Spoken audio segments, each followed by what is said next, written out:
Hi everyone. What I thought we'd do today is have a little look at using an online photo editor. So the first thing you'll want to do is to go to pixlr.com. You can see it up here at the top, pixlr.com.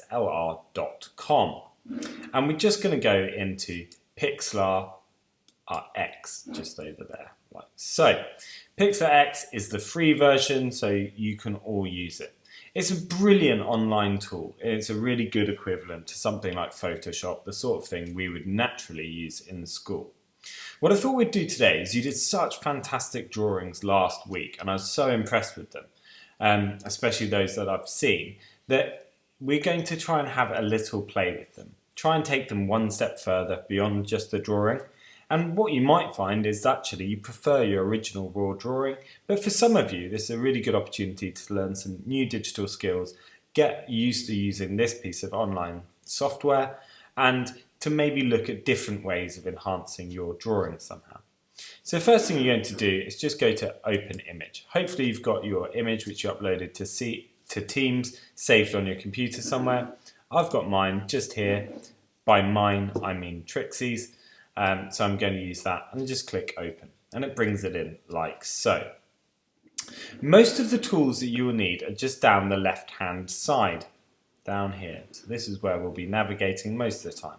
And a lot of the tools are given exactly the same name as they are in Photoshop. So if you're used to some of those terms, these won't be terribly unfamiliar. First thing I'm going to do is go to this little sun logo, the adjust section.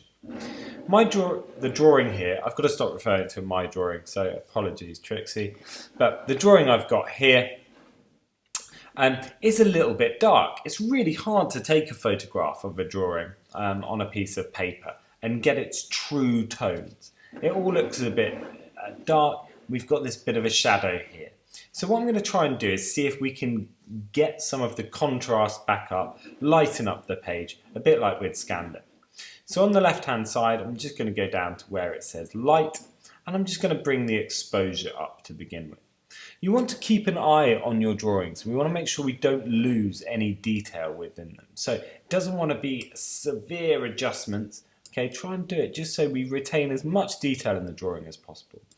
Because we've got a nice dark pen, if I increase the contrast, okay, I've still retained all of the detail in there. We've still got this bit of a shadow down the outside here. So maybe if I just adjust the white slightly, there we go. That's starting to disappear nicely there. And I might just go back, bring the contrast up, exposure down, keep that back where it is. So that's looking pretty good. And with the shadows work in the opposite direction. If I bring them down, it makes it darker. If I bring them up, it makes it slightly lighter. So I'm just going to bring them down, create as much contrast in there as possible.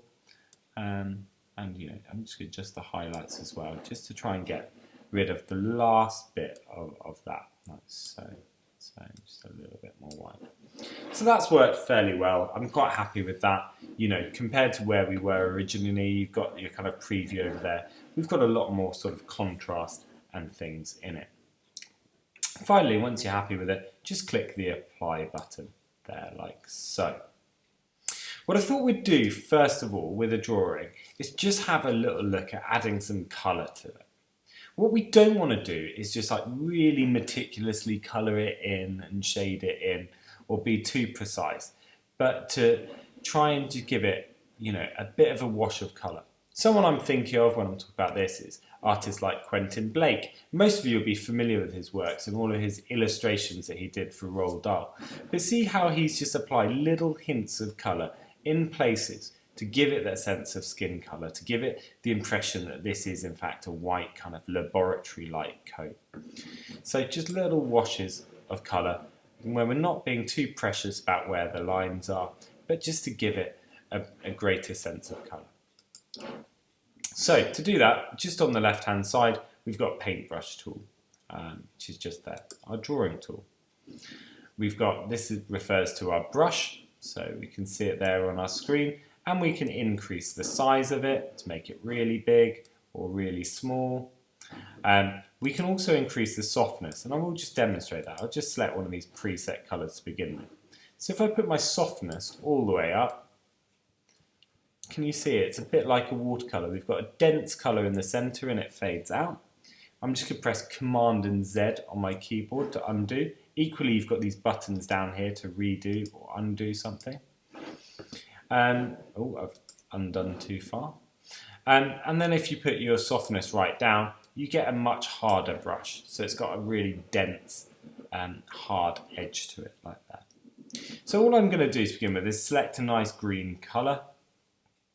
So we can adjust any colour using this bar down here, or you start with these preset colours here and just adjust them. So I get quite a nice green colour. And I'm just going to look at that like so.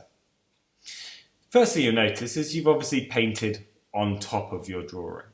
And when we paint directly on top of a drawing, it's like using a poster paint or something, we lose the drawing from behind it.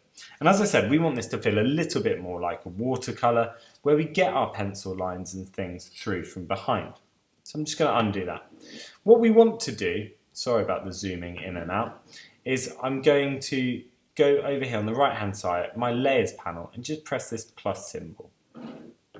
I'm going to select empty, and what this is just another layer on top. And this is going to act a bit like a piece of tracing paper. So what we're doing on top, we can adjust so that we can see through below. So now I'm just going to paint a little bit. Again, you will see that it's painted over the top. But if I go to these three dots, in the layer settings, where it says blend mode, if I just go down to multiply, can we see now we can see all of our lines coming through. So I'm just going to use a big brush to fill in the chunky areas like so. I'm now going to decrease my brush size. Okay, I'm just going to give it a little bit of softness on the edge.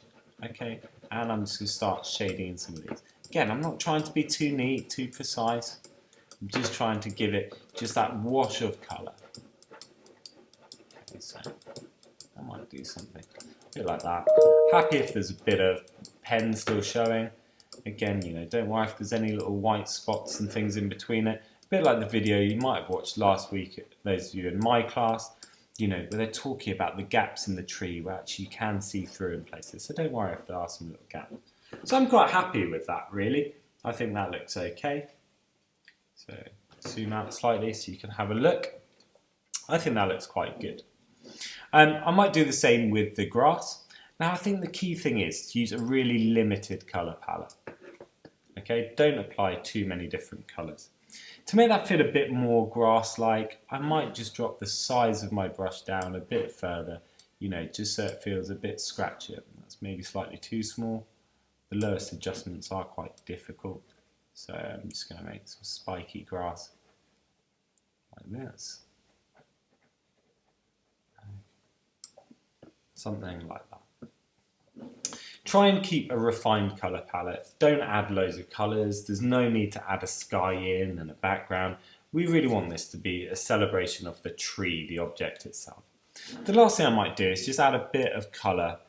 So I'm going to try and get a browny colour. So go into the reds and get a nice browny colour to do the stem of the tree. So try and zoom in a little. Increase my brush size slightly. And I might just make it quite hard. Something like that. And so just give it a little wash there. Alright. Again, don't worry if your line goes outside ever so slightly. Something like that. I might leave it about there. So, I'm quite happy with that. So that might be all you do for your drawing. Okay? And you might just click save. And you can then download that file. If you're interested, when you do download it, just make sure you increase the quality all the way up. It goes to 90%, but you know, download it as a JPEG, make it as big as possible. Lastly, I'd just like to show you things that you might do to your drawing that are slightly different from this, is have a little play with your layers.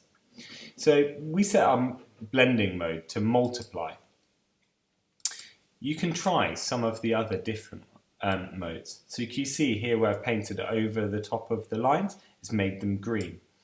Okay, we could try darken, colour burn, have a little play with the different ones. Some work really nicely, others don't do much at all. I might look at that and say, oh, that's really beautiful. We've retained lots of the black lines, we've got some brown lines, we've got some green lines. Try and do things quite subtly.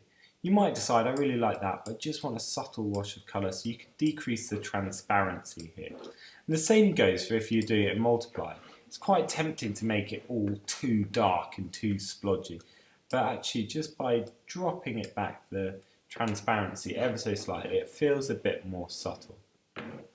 Finally, the last thing you could do is if we just go over here into the kind of retouch section, the tool over the top right hand side, dodge and burn, the tools, names of tools you get in Photoshop too, you can actually lighten up areas or darken areas. So something that some of you might have an experiment with is I'm just going to go to darken over here, make sure you're on this layer, and you can help give your tree a little bit of shading. Again, don't overdo this, but I might just darken up that back side ever so slightly, and just some of these areas in here which might be a little bit darker, where the light's not falling on them. Help make your tree feel a little bit more three-dimensional. So I might leave mine there, say, actually, I'm quite happy with that. I feel that's got sort of Quentin Blake essence to it. But again, by all means, have a little play with some of the other blending modes. Decide on what you like the most. It may be something like the colour burn, saturation, not luminosity. But I quite like the colour one. And then I might just click save when I'm happy. Set your file type as a JPEG, maximum quality, and just download it. Then if you could upload that into your Teams, that image should be in your downloads. That would be fantastic. I'd love to see what you create. So best of luck.